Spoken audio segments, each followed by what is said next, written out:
Assalamualaikum warahmatullahi wabarakatuh. Goblokrasi dari orang-orang goblok, oleh orang goblok, dan untuk orang goblok. Ada tiga manusia yang takut pada sesuatu yang berasal dari tubuhnya sendiri. Yang pertama, maling dengan sidik jarinya. Dua, pemerkosa dengan spermanya. Tiga, Habib dengan DNA-nya. Dr. Sugeng Sugiharto. Logika nasab. Secara sederhana, untuk membatalkan nasab klan Habaib Alwi Yaman ini sangat mudah. Ditinjau dari kitab nasab. Nasab keluarga dan keturunan Nabi begitu dimuliakan di dalam ajaran Islam. Karena sangat banyak nas dan dalil yang mendukung kemuliaannya. Merupakan kewajiban setiap muslim untuk memverifikasi pengakuan dan setiap orang yang bersambung dengannya. Karena pengakuan yang batil akan mencoreng nama Nabi itu sendiri. Bayangkan saja, ada putra ulama lalu mencabuli putri tetangganya. Tentu baik bapaknya maupun otoritas keulamaannya akan ikut tercoreng juga pada akhirnya. Apalagi mengaku-ngaku keturunan orang lain, sangat jelas hukumnya haram dan seolah telah mengkafling tempatnya di neraka jahanam. Terlebih ini mengaku keturunan mulia Nabi Muhammad SAW. Karena itulah keturunan Nabi dicatat oleh para ulama dalam kitab-kitab nasab.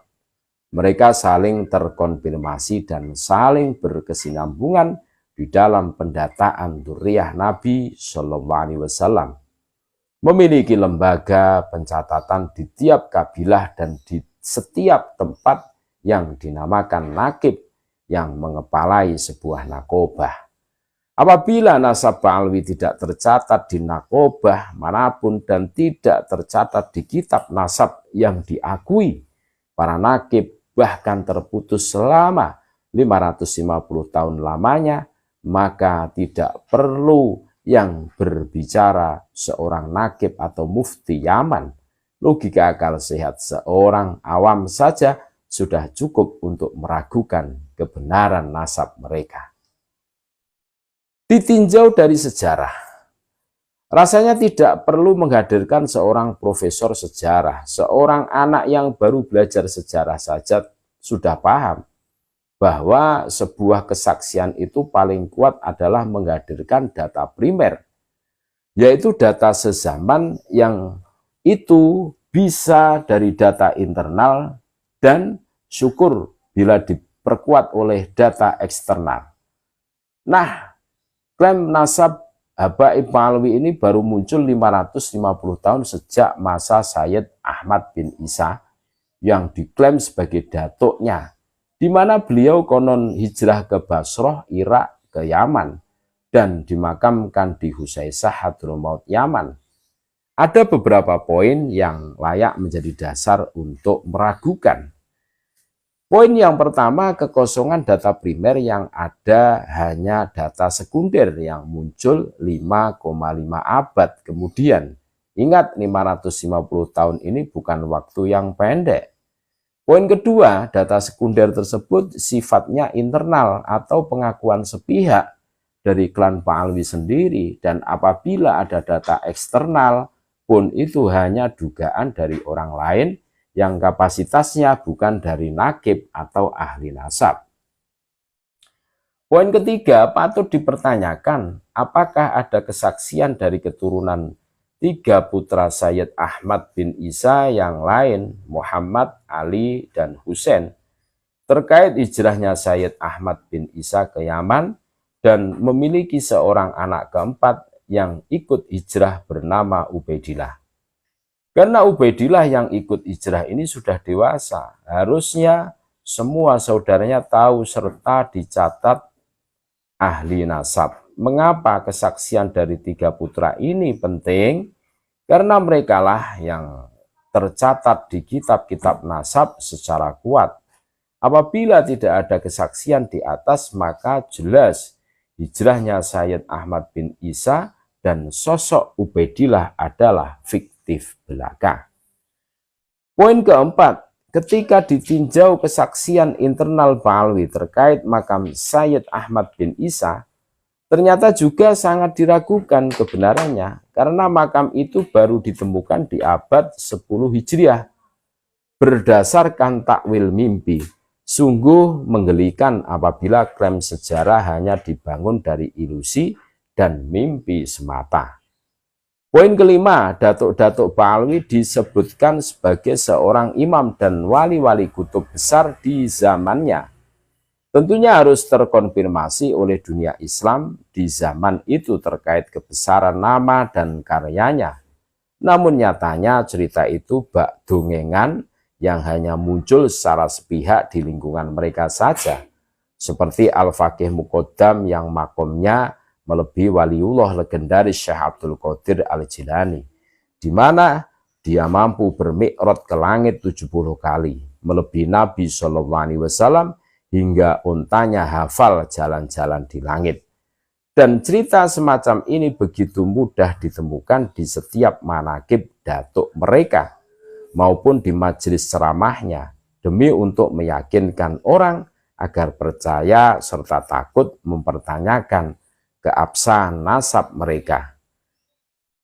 Penulis menilai ini sebuah modus dengan teknik manajemen ketakutan bagi sebuah doktrin penyesatan. Ditinjau dari kajian genetika, di era globalisasi dan kemajuan teknologi sekarang ini begitu mudahnya mengkonfirmasi sesuatu. Beda dengan zaman dahulu di mana jangankan untuk bertanya nasab Nabi kepada para nakib tiap negara, sedangkan untuk berangkat haji saja begitu sulit karena diawasi penjajah Belanda. Di zaman sekarang komunikasi begitu terbuka dan pendataan juga tercatat dengan lebih baik, termasuk juga mengetahui garis keturunan dengan uji genetika yaitu tes DNA. Begitu banyak keluarga Nabi yang terdata kuat dan berkesinambungan telah tes DNA. Untuk kemudian dikomparasi dengan keluarga kerajaan Saudi dan Uni Emirat yang terdata keturunan Nabi Ismail, atau dari Bani Adnan dikomparasi pula dengan keturunan kabilah-kabilah Arab yang terkonfirmasi sebagai suku Quraisy. Dan yang pasti telah dikomparasi dengan keluarga keturunan Nabi Ibrahim lainnya dari jalur Nabi Ishak atau keturunan paternal kaum Yahudi. Ingat ya, ini keturunan paternal, bukan maternal. Apalagi Yahudi kasar, jangan disesatkan macam-macam. Maka diperoleh data kuat bahwa keturunan Nabi Ibrahim garis lurus laki-laki harus berhaplogrup J1. Dan telah diketahui kode-kode masing-masing kabilah tersebut. Khusus bagi keturunan Imam Husain bin Ali adalah J1 FGC 1050030416416, di mana para habaib Ba'alwi Yaman ini mengaku keturunannya. Lalu bagaimana dengan keluarga habaib Ba'alwi Yaman ini? Para pakar genetika internasional yang bergabung di dalam ISOGG telah mengkonfirmasi bahwa mereka malah berhaplogrup GM406 PF3296. Artinya jangankan mengaku keturunan Nabi Ibrahim, malah orang Arab saja bukan. Penyesatan nasab. Setelah membaca semua uraian singkat dan logis di atas, ternyata untuk menipu para pengikut dan masyarakat awam, mereka kaum Nun, nasab untuk nasib, ini memiliki beberapa modus.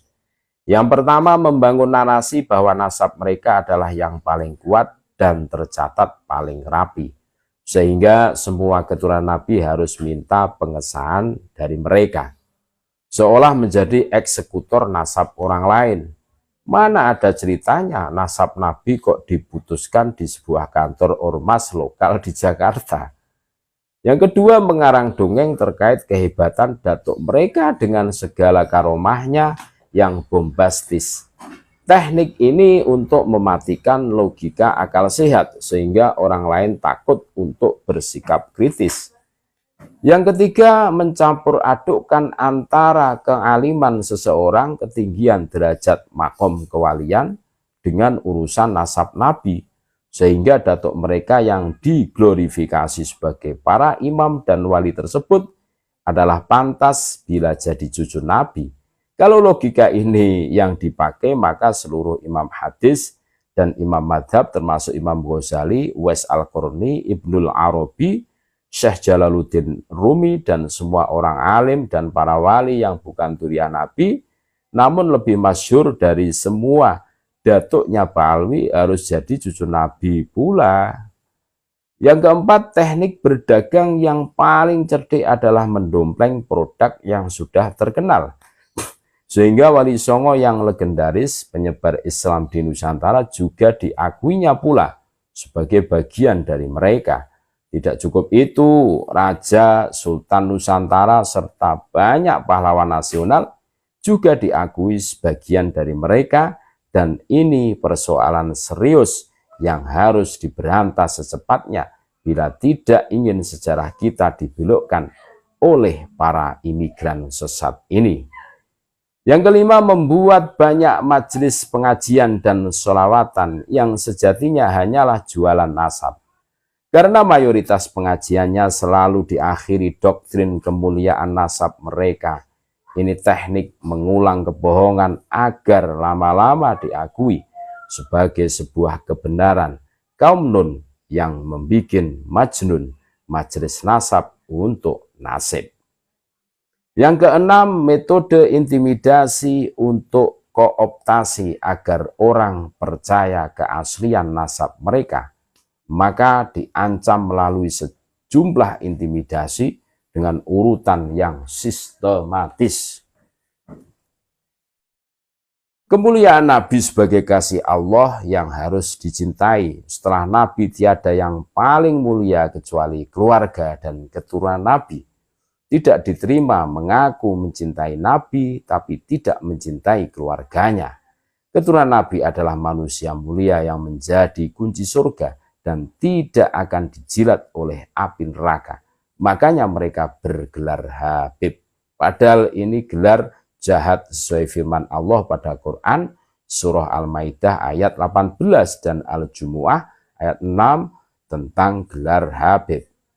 Tidak mencintai keluarga Nabi berarti harus siap mati kafir dan masuk neraka karena tidak berhak mendapat syafaat Nabi. Keturunan Nabi sejahat dan sehina apapun tetap mulia karena membawa darah Nabi lebih mulia dari orang awam walau dia alim dan waliullah sekalipun. Ini jelas rasis. Untuk mempertegas kerasisannya ditambah lagi dengan mengarang hukum kafaah, kesetaraan dalam pernikahan, bahkan sampai dihukumi zina bila putri-putri mereka dikasih di luar golongan mereka.